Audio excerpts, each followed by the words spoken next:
ध्यान रखना बच्चों, क्या पढ़ेंगे यहां पे?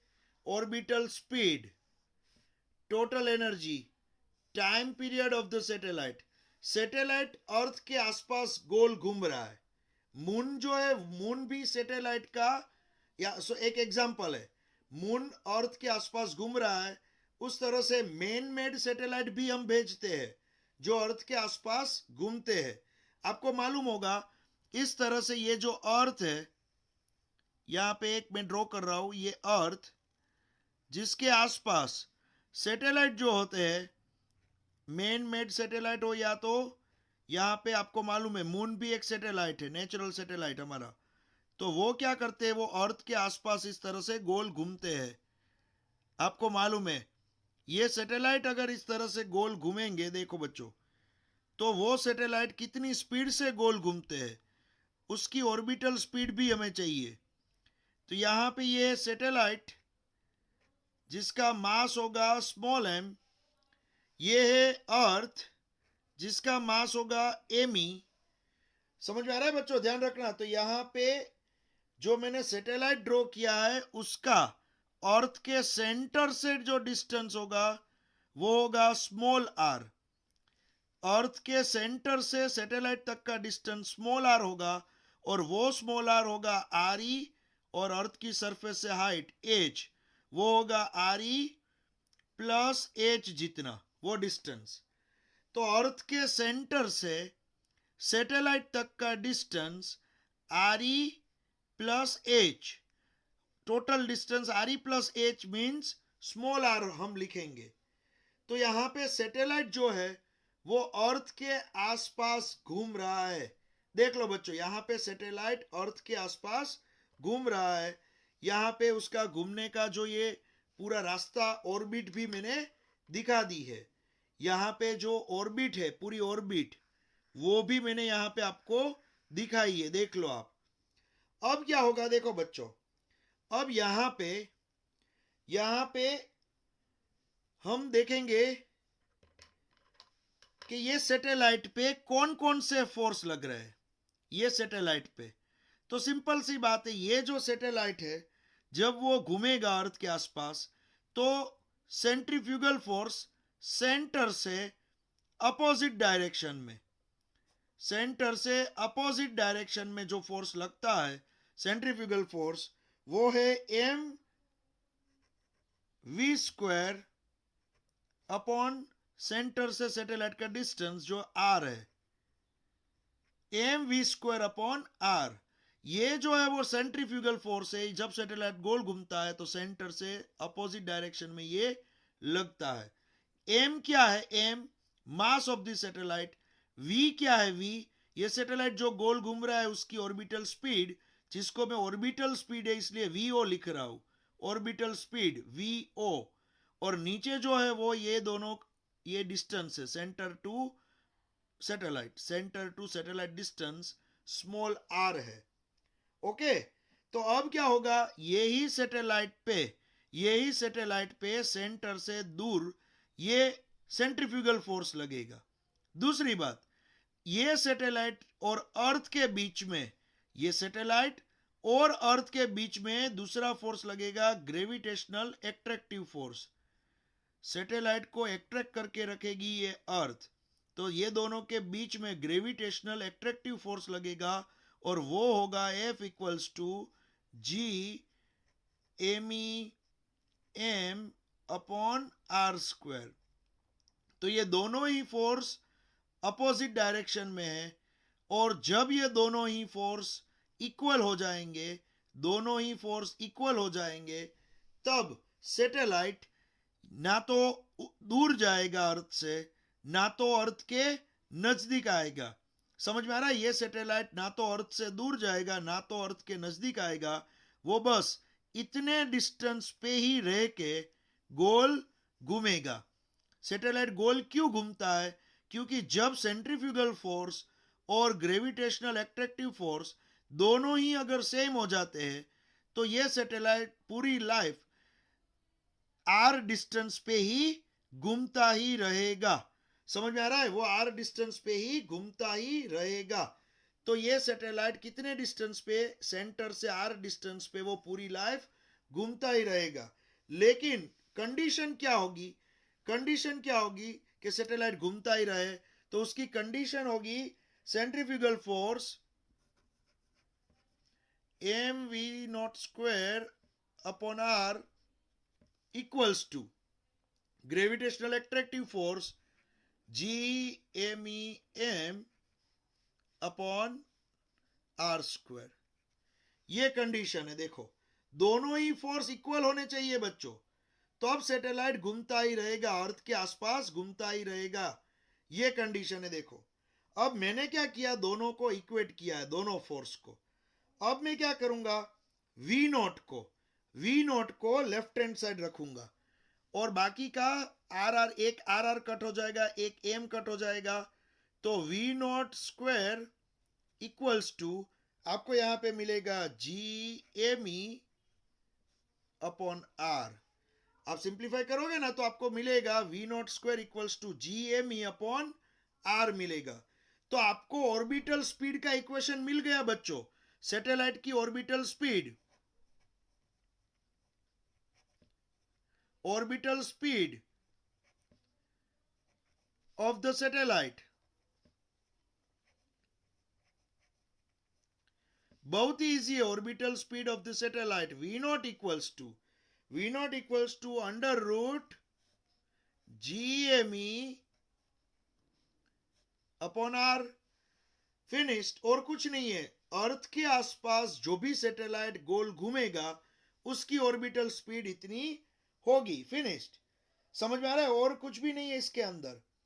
अब मुझे चाहिए सैटेलाइट की एनर्जी। सैटेलाइट की एनर्जी के बारे में हम यहां पे डिराइव करेंगे। यहां पे ऑर्बिटल स्पीड का खत्म हो गया। ऑर्बिटल स्पीड ऑफ सैटेलाइट, कोई भी सैटेलाइट अर्थ के आसपास घूमेगा तो ये इक्वेशन की हेल्प से आप उसकी ऑर्बिटल स्पीड ढूंढ सकते हो। अब मुझे चाहिए यहां पे एनर्जी। क्या चाहिए, सैटेलाइट की एनर्जी। सैटेलाइट की जो एनर्जी होगी, सैटेलाइट अर्थ के साथ जुड़ा हुआ है, बंधा हुआ है, कुछ बंधन से जो वो जुड़ा हुआ है, यही सैटेलाइट ये अर्थ के साथ कुछ बंधन से बंधा हुआ है। तो मुझे वो बाइंडिंग चाहिए, कितनी बंधन से वो जुड़ा हुआ है, उसकी एनर्जी क्या है, चलो वो मैं ढूंढता हूं। तो आपको मालूम होना चाहिए बच्चों, टोटल एनर्जी, टोटल एनर्जी आपको आपने सीख लिया है। Total energy of the satellite, total energy of the satellite E equals to kinetic energy plus potential energy. आपने ये सीख लिया है फॉर्मूला, काइनेटिक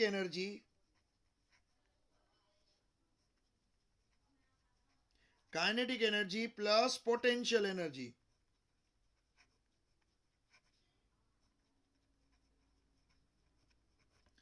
तभी आपको मिलती है टोटल एनर्जी। बहुत ही इजी है, kinetic energy plus potential energy, तभी आपको मिलती है टोटल एनर्जी।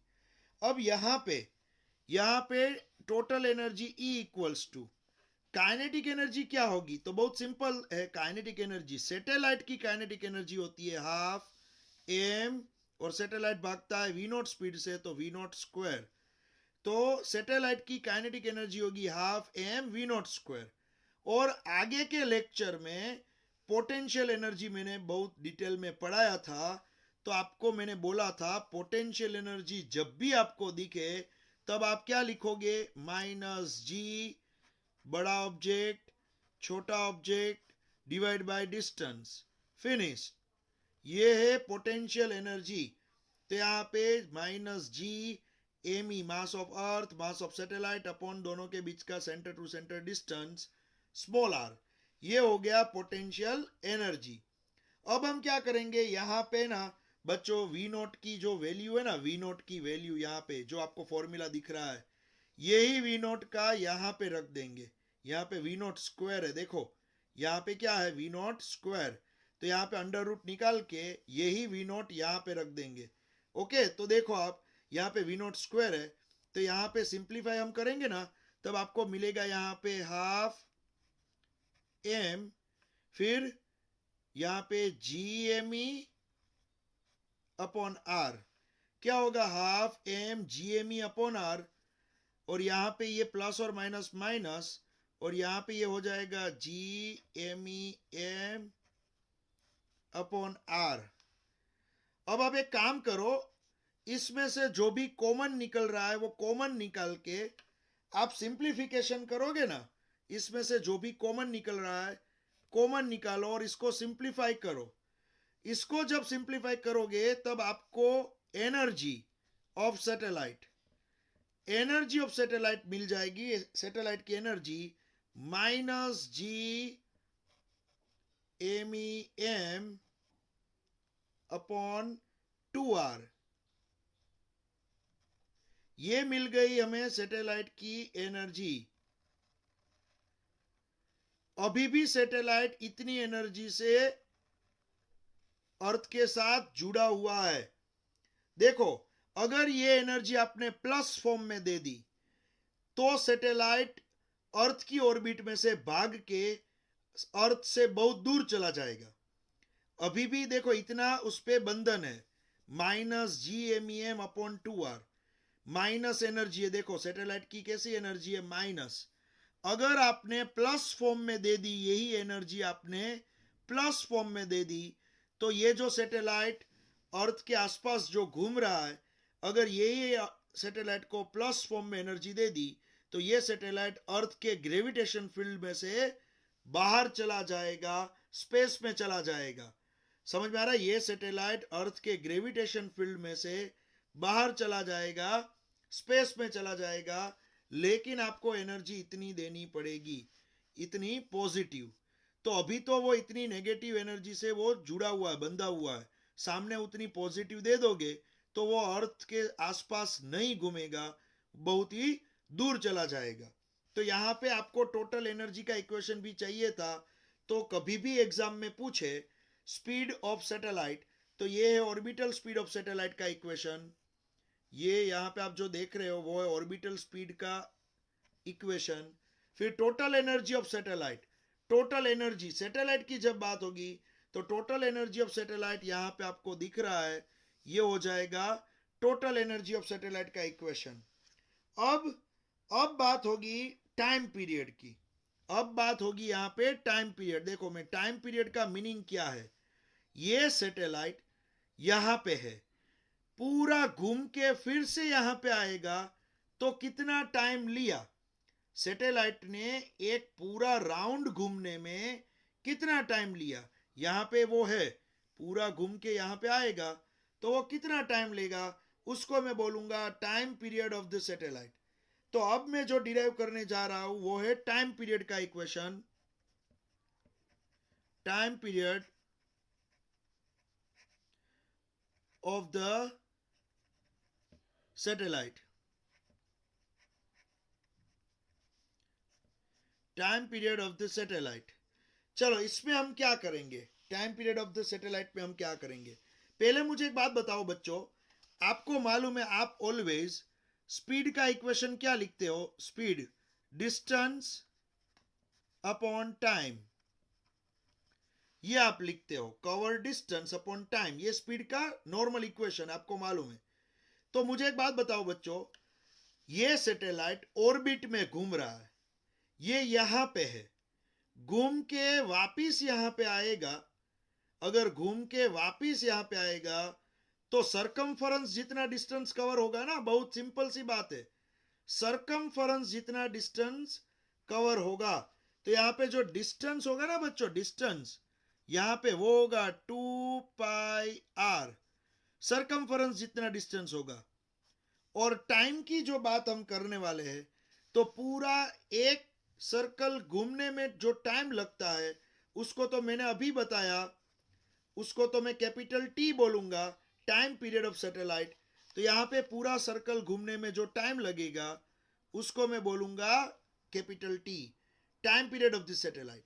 तो we naught equals to distance upon time 2πr upon T.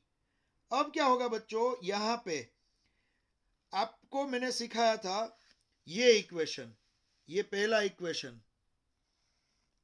Centrifugal force equals to gravitational attractive force, मैंने आपको सिखाया था ये।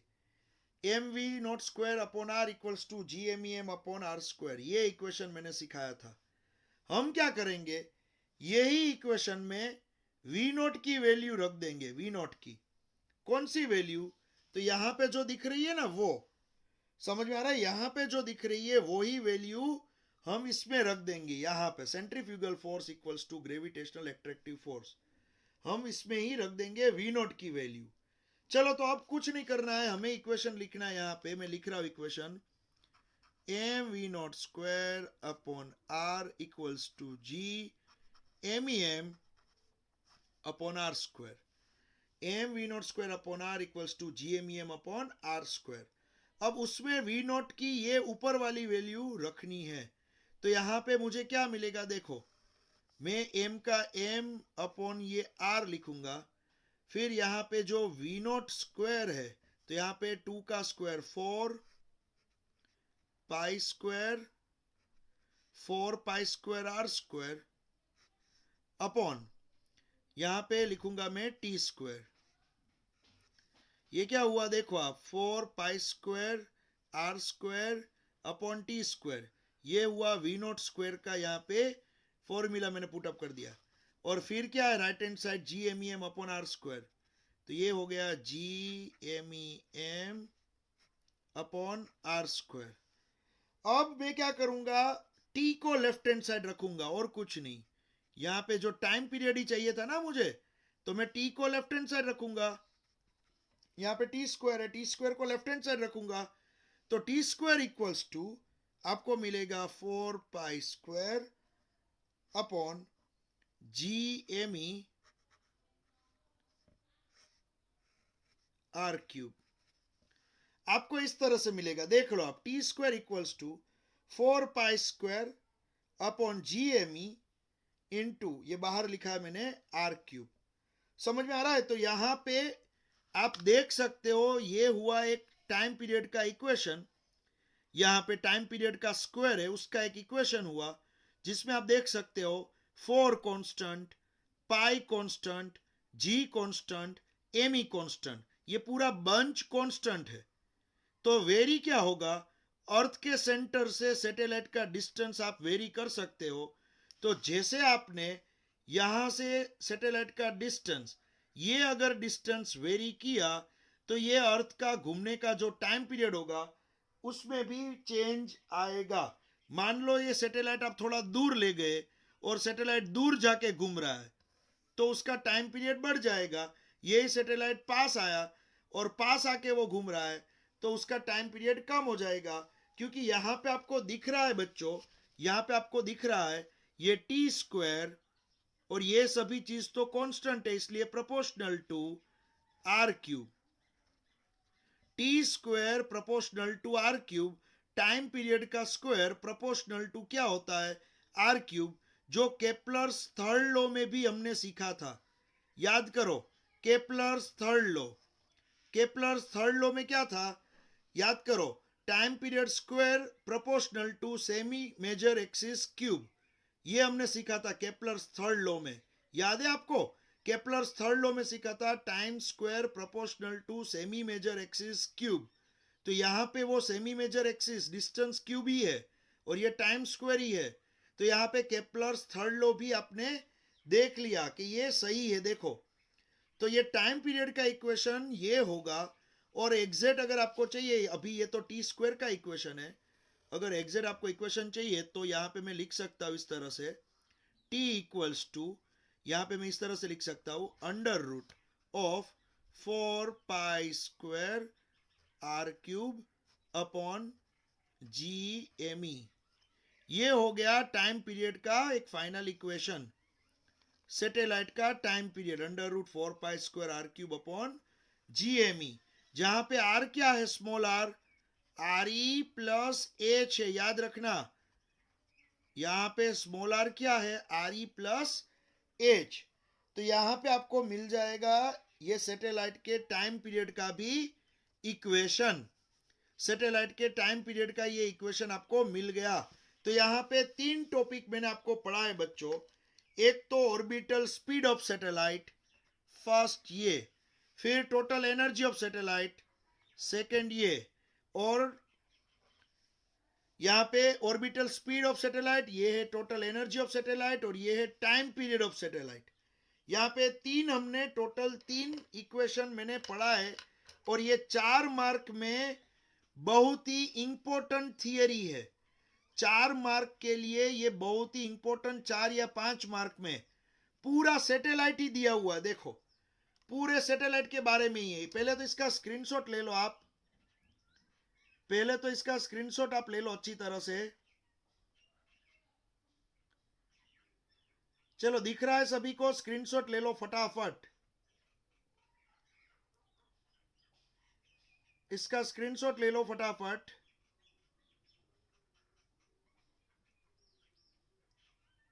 चलो अब स्क्रीनशॉट ले लिया आपने? ओके, अब मैं यही चीज आपको फिर से गूगल क्लासरूम में भी भेज दूंगा, टेंशन मत रखो। यही पूरी थियरी गूगल क्लासरूम में भी भेज दूंगा। अगर आपको 2-3 बार 4 बार देखना है देख लेना, आपको इजीली समझ में आ जाएगा। ओके, सैटेलाइट के बारे में ही यहाँ पे हमें पढ़ना था। देखो मैं फिर से एक बार स्पीड में रिवीजन करवा देता हूं। Orbital speed, orbital speed of satellite, orbital speed of satellite means जब भी कोई सैटेलाइट अर्थ के आसपास ऑर्बिट में घूमेगा तो कितनी स्पीड से उसको घूमना है जिससे वो सैटेलाइट यही ऑर्बिट में रह सके। मान लो ये सैटेलाइट जो घूम रहा है, मान लो ये 50 किलोमीटर पर सेकंड से घूम रहा है, मान लो तो 50 किलोमीटर पर सेकंड से घूम रहा है। तो यही सैटेलाइट को अगर ऐसा फील हुआ कि चलो मैं 50 की जगह पे अब मैं 5 की स्पीड से घूमने लगूं, तो अगर इसने अपनी स्पीड कम कर दी तो यहाँ पे जो बैलेंस हुआ है ना, दोनों फोर्स बैलेंस हुए, वो बैलेंस नहीं होंगे और यही सैटेलाइट कम स्पीड करेगा तो होगा क्या बच्चों, अपनी पोजीशन से वो ऊपर नीचे हो सकता है। तो स्पीड में वेरिएशन करेगा तो अपनी पोजीशन वो चेंज कर देगा। तो सैटेलाइट को अगर इतनी हाइट पे ही रखना है तो उसको कितनी स्पीड से घुमाना पड़ेगा। हमारे लिए पहला क्वेश्चन ये हुआ, अगर किसी ने आपको पूछा कि भाई अर्थ के सेंटर से, अर्थ के सेंटर से 15,000 किलोमीटर दूर एक सैटेलाइट को मुझे घुमाना है, अर्थ के सेंटर से 15,000 किलोमीटर दूर एक सैटेलाइट को घुमाना है, तो मैं कितनी स्पीड से घुमाऊं जिससे वो सैटेलाइट सेंटर से 15,000 किलोमीटर दूर ही रहे। तो हमें क्या करना है बच्चों, यहां पे देखो ये सैटेलाइट यहां पे ही रहे और यहां पे इतने दूर ही रह के ही, सेंटर से इतने दूर रह के ही अगर वो घूमता रहे तो हम क्या करेंगे, ये सैटेलाइट पे जो सेंट्रीफ्यूगल फोर्स होगा mv²/r वो फोर्स, और यही सैटेलाइट पे जो अर्थ खींच रही है एट्रैक्टिव फोर्स वो फोर्स, दोनों जब इक्वल होंगे तभी ये सैटेलाइट सेंटर से इतना दूर रह के ही घूम पाएगा। तो ये दोनों ही फोर्स को हम पहले क्या करेंगे, इक्वेट करेंगे। तो दोनों ही फोर्स इक्वेट होंगे तभी सैटेलाइट वही ऑर्बिट में रह के घूम पाएगा। सिंपल सी बात है, वही ऑर्बिट में रह के तब घूम पाएगा। तो यह सैटेलाइट दोनों फोर्स इक्वल हो गए तभी वो घूमेगा। तो v0² को लेफ्ट हैंड साइड रखा और v0 का equation orbital speed of the satellite √GME/r मिल गया। ये ऑर्बिटल स्पीड, ऑर्बिट में सैटेलाइट घूमेगा तो इतनी स्पीड से वो घूमेगा।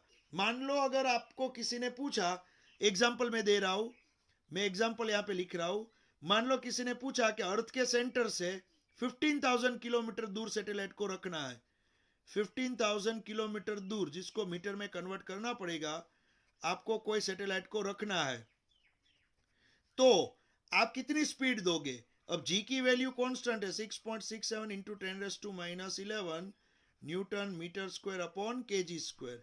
ये जी की वैल्यू फिक्स है, आर आपको दे देंगे वो लोग। फिर एमई की वैल्यू, मास ऑफ अर्थ भी आपको मालूम है 6 इंटू 10⁻24 किलोग्राम।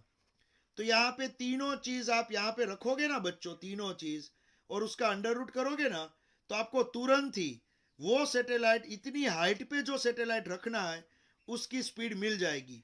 दूसरी एक बात याद रखना बच्चों, इतनी हाइट पे कोई भी मास का सैटेलाइट रखो आप, कोई भी मास 5 किलोग्राम का, 10 किलोग्राम का, 15 किलोग्राम का या 1000 किलोग्राम का। स्मॉल एम देखो फॉर्मूला में स्मॉल एम आ ही नहीं रहा है, फॉर्मूला में कहीं भी स्मॉल एम नहीं है। तो आपको सिर्फ क्या देखना है, वो हाइट। 15,000 किलोमीटर पे कोई भी मास का आप सैटेलाइट रखोगे, स्पीड सेम स्पीड से ही उसको घुमाना है, सेम स्पीड से। यहां पे आप इसको सोल्व करोगे ना तो मीटर पर सेकंड में आंसर आएगा कुछ उतनी ही स्पीड से। कोई भी सैटेलाइट ले लो, कोई भी मास वाला, 5 kilogram, 50 kilogram, 100 kilogram, 1000 kilogram, 10,000 kilogram, कोई भी मास वाला ले लोगे, लेकिन यहाँ पे सैटेलाइट का जो मास होगा स्मॉल एम, वो मायने नहीं रखता है, क्योंकि इसके इक्वेशन में स्मॉल एम ही नहीं है। देखो आप, तो ऑर्बिटल स्पीड में कोई भी मास का आप ऑब्जेक्ट रखोगे, उसको घुमाना है, तो सभी की स्पीड तो सेम ही रखनी पड़ेगी। तो 15,000 किलोमीटर पे आपको यहाँ पे जो भी आंसर मिला, वही स्पीड से सभी सैटेलाइट को घुमाना है। फिर बात आएगी टोटल एनर्जी की। तो टोटल एनर्जी क्या होगी, सैटेलाइट की टोटल एनर्जी, यहाँ पे देखो मैं लिखा हुआ है, टोटल एनर्जी का इक्वेशन ही है ऑलवेज, आपने आगे पढ़ लिया आगे के चैप्टर में। Total energy equals to kinetic energy plus potential energy. तो काइनेटिक एनर्जी तो क्या होती है बच्चों, हाफ एम वी स्क्वायर, ये काइनेटिक एनर्जी होती है।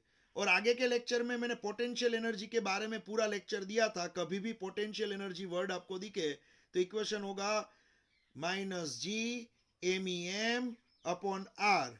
दो ऑब्जेक्ट के बीच में जिसका मास एक का एम ई हो, दूसरे का एम हो, उसके बीच में पोटेंशियल एनर्जी क्या होगी, minus G M E M upon R. तो ये दोनों ही मैंने लिख दिए।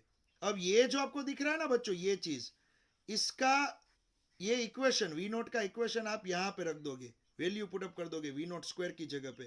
तो आपने जैसे ही वैल्यू रख दी, ये दोनों को आप सिंप्लीफाई करना बच्चों, ये यहाँ पे ये माइनस है बीच में, ये बंच और ये बंच कॉमन निकाल के सिंप्लीफाई करना, तो आपको टोटल एनर्जी का इक्वेशन ये मिल जाएगा, minus G M E M upon 2r।